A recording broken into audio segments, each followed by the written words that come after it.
Introduction. Sapiens, by historian Yuval Harari, offers a sweeping exploration of pivotal events in human history that have allowed Homo sapiens to become Earth's dominant species.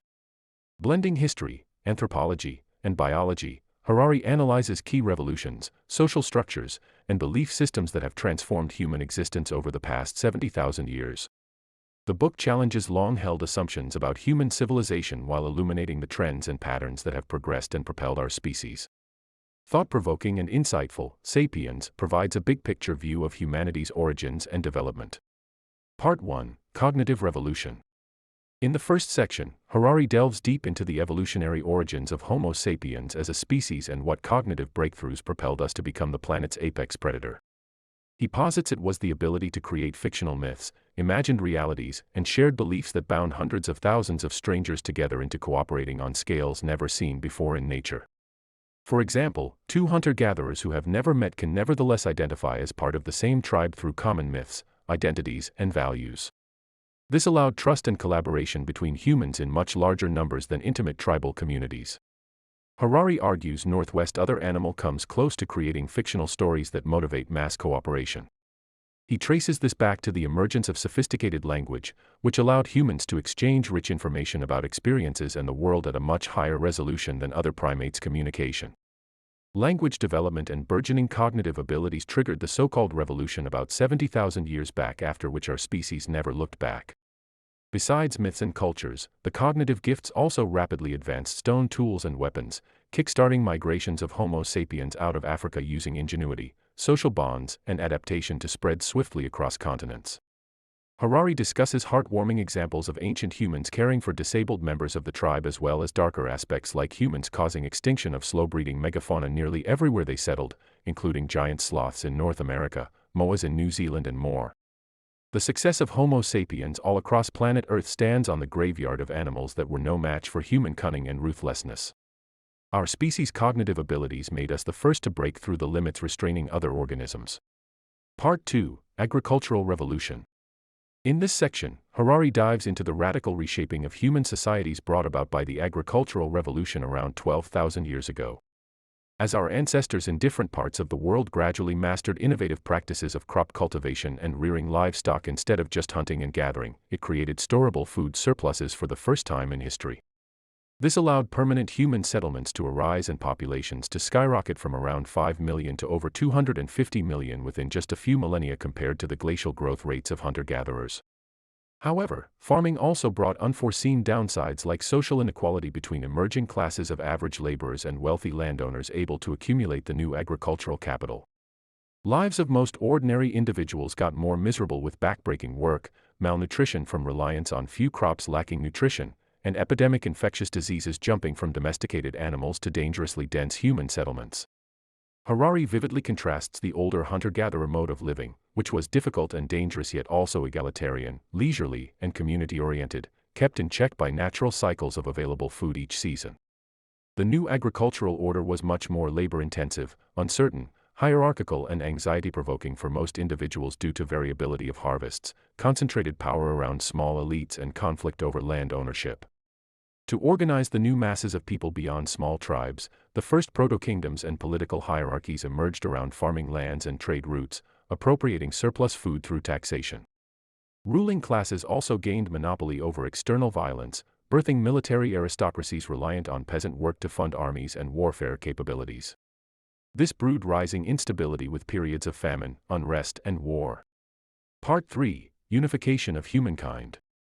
In this far-ranging section, Harari explores how human cooperation kept scaling new heights with common currencies, centralized empires, and universal religions which integrated diverse ethnic groups across wide geographies into shared economic and cultural spheres. First, the agricultural kingdom's writing, which revolutionized societies by allowing knowledge and information to be preserved intergenerationally independent of human memory or oral histories. This turbocharged administration bureaucracies, regulation of assets and people's activities, contractual deals, and trade over longer distances. Alongside came new concepts of universal justice, ethics, and morals to hold together growing populations without intimate tribal bonds.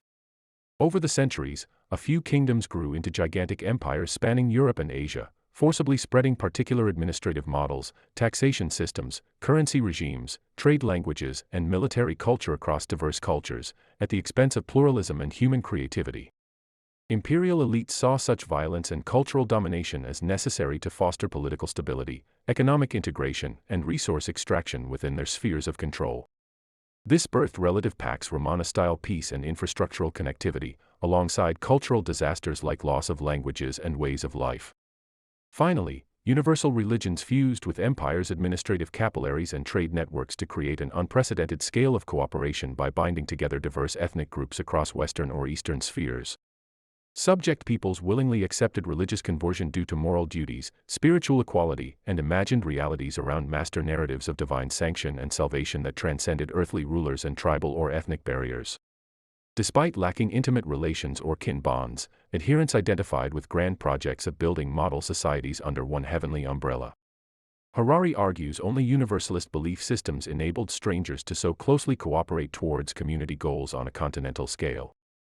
Local deities were subsumed under one supreme god and shared laws, practices, texts, and prophecies that allowed fast trust-based coordination. Of course, outgroups were excluded from the religious community's compass of moral consideration. But within in-groups, faith reached whole new levels of cohesion. According to Harari, this drive for order explains why religious empires were largely apathetic to radical inventions or avant-garde challenges to tradition. They had reached a peak of unity by rooting cooperation in unquestioned eternal truths and sacred commandments, brooking no dissent or pluralism in thought. Only the breakdown of static religious worldviews cleared room for explosive creativity of the scientific revolution as we know it. Part 4: The Scientific Revolution. In this concluding section, Harari shows how science and reason-based inquiry took off by challenging age-old traditions of taking the received wisdom or doctrines for granted without skepticism.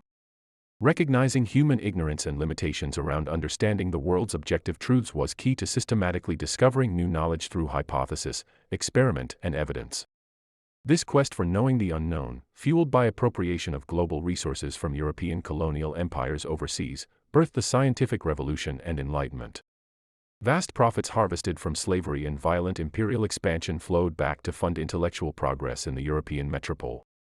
At first, governments actively engineered and shaped emerging capitalist markets rather than free economies self-regulating organically. For example, political regimes enforced land privatization, currency systems, taxation regimes, police forces, and chartered trade monopolies to mobilize their state's power and line their coffers. Only later did a myth of laissez-faire individualism emerge around modern institutions that were already deeply shaped by machinations of state power. Harari also discusses the 19th-century Industrial Revolution, which compounded scientific knowledge and imperial resources to unlock immense creative forces of technology alongside deeply disruptive impacts on traditional social structures, birthing a permanent state of flux. Finally, he extrapolates into the 21st-century revolutions in biotechnology, infotech, and algorithms which may alter human bodies and minds to the point our descendants evolve into post-humans no longer recognize each other as kin, let alone us. Without common myths or shared identity, even mass cooperation could falter. Therefore, Harari calls for urgent debate on where we draw red lines so tech innovations continue serving human welfare rather than get misused by authoritarian regimes for surveillance, control, and commercial gain. The future of our civilization hangs in the balance as science keeps unfurling new Pandora's boxes, unless we the people can democratically harness its gifts. In summary, Sapiens provides a thought-provoking analysis of the most important revolutions in human history that have structured the modern world, while raising profound questions about humanity's future in coming decades if technology outraces wisdom. Harari provokes us to reflect deeply on who we are, where we came from, and where we are headed in hopes we can shape our shared destiny with responsibility, foresight, and compassion.